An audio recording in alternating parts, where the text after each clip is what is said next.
What we doing today, Jeremy? Go find some trains.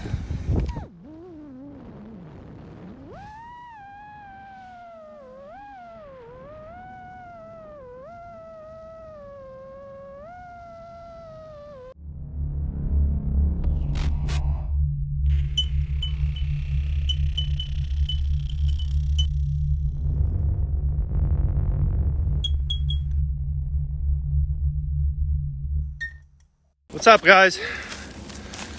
Just out here with Jeremy. We're gonna be chasing some trains and stuff, then hitting the office parks in the same area.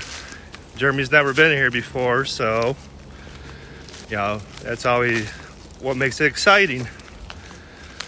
That's when great things happen. And while we're walking the tracks, we kick up a bunch of deer. That's kind of cool. Yesterday's flights were not very good. The bandos did not like us at all yesterday. So, already feeling better. Got my best flying quad back together. So, confidence is up. The big booster. Yep. Yet again, trekking through all these weeds. Need a hire landscape company to knock these weeds down to make it easier to walk through. Trains use these tracks? No, this track right here is never used anymore. I was gonna say, it looks pretty overgrown. No. Up at this bend, you'll see Oh, I see what we got. you'll see the main track. I see what we got going on. Man, it's getting hot out here already. But I tell you what, this vlogging is a workout. Especially you got sandals on.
There's only one man clever enough to have perpetrated such a dastardly crime. Ha! And I thought you were ready to give up.